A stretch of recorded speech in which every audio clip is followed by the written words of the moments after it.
అందరు నమస్కారం. ఎటువంటి అంగు ఆర్భాటం లేకుండా ప్రజల సొమ్ముని ఎక్కడా దుర్వినియోగం చేయకుండా ప్రజాధనాన్ని ఈరోజు పబ్లిసిటీ కోసం ఖర్చు పెట్టకుండా ప్రజల మధ్యనే ప్రజల కోసం ఇచ్చిన ప్రతి హామీని నెరవేర్చిన ప్రభుత్వం ఒక కూటమి ప్రభుత్వం, ఒక చంద్రబాబు నాయుడు గారు మాత్రమే ఉంటారు. ఈరోజు సూపర్ 6 ఇచ్చిన ప్రతి హామీకి కట్టుబడి ఈరోజు ప్రజల కోసం సంక్షేమ పథకాలు అన్నీ కూడా ఇంప్లిమెంట్ చేసి సంవత్సర కాలంలోనే ప్రజలకు ఇచ్చిన మాట నిలబెట్టుకున్న ప్రభుత్వం ఒక కూటమి ప్రభుత్వం. ఈరోజు ప్రజాధనం ఎక్కడ దుర్వినియోగం చేయట్లేదు, పెద్ద పెద్ద హోర్డింగ్లు పెట్టట్లేదు, పేపర్లు యాడ్ చేయట్లేదు, టీవీ ఛానల్లో పెద్ద పెద్ద ప్రమోషన్లు ఇవ్వట్లేదు. ఈరోజు ప్రజల మధ్యనే ప్రజల కోసం సంక్షేమ పథకాలు ఇంప్లిమెంట్ చేస్తున్నాం. ఆ ప్రజలే ఈరోజు మా కూటమి ప్రభుత్వాన్ని ప్రమోట్ చేస్తున్నారంటే అది ఒక చంద్రబాబు నాయుడు గారికి మాత్రమే సాధ్యమైంది.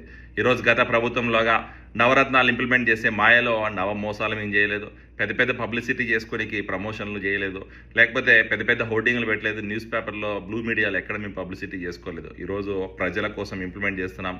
ప్రజలే మా ఈరోజు ప్రచార కార్యకర్తలుగా పనిచేస్తున్నారు. కూటమి ప్రభుత్వం గురించి ప్రజలే ఈరోజు ప్రమోషన్ చేస్తున్నారంటే అది ఒక చంద్రబాబు నాయుడు గారికి మాత్రమే సాధ్యమైంది.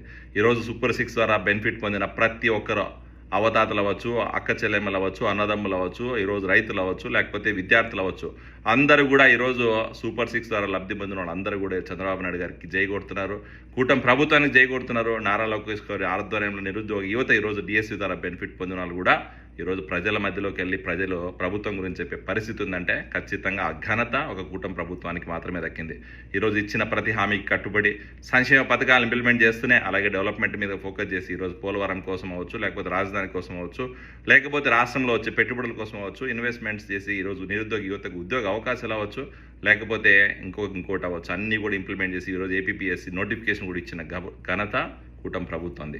ఖచ్చితంగా ఈరోజు తెలుగుదేశం పార్టీ కార్యకర్తలందరూ కూడా నేను ఒక్కసారి నిర్వహించేది ఏంటంటే ఆల్రెడీ సుపరిపాలనకి తొలిగడుగు గడప గడపకు తెలుగుదేశం పార్టీ కార్యక్రమం సూపర్ సక్సెస్ అయింది. ప్రజలకు మనం చెప్పాల్సింది చెప్పినాం. ఈరోజు అన్నదాత సుఖీభో ఇంప్లిమెంట్ చేశాం, ఉచిత బస్సు ప్రయాణం ఇంప్లిమెంట్ చేశాం. ఈ 2 పథకాల గురించి కూడా ప్రజల మధ్యలోకి వెళ్ళి ప్రజలకు వివరించాల్సిన అవసరం ఉంది. కాబట్టి ఖచ్చితంగా ప్రతి ఒక్క తెలుగుదేశం పార్టీ కార్యకర్త, తెలుగుదేశం పార్టీ నాయకుడు బయటకు వచ్చి ప్రజలకు మనం చేసిన సంక్షేమాన్ని ప్రజలకు చెప్పాల్సిన బాధ్యత, వాళ్ళు చెప్పి వివరించాల్సిన బాధ్యత మన మీద. ఎందుకంటే వైఎస్ఆర్సీపీ చేసే ఫేక్ ప్రాపగాండాని తిప్పికొట్టాల్సిన అవసరం ఉంది. వైఎస్ఆర్సీపీ నాయకులు ఈరోజు చేస్తున్న దుర్మార్గాల గురించి ప్రజలకు చెప్పాల్సిన అవసరం ఉంది. కాబట్టి ప్రతి ఒక్కరిని నేను రిక్వెస్ట్ చేస్తున్నా, ప్రతి ఒక్కరు బయటకు వచ్చి సూపర్ 6 గురించి, రాష్ట్ర ప్రభుత్వం చేస్తున్న అభివృద్ధి గురించి బయట చెప్పాలని చెప్పి కోరుకుంటున్నా.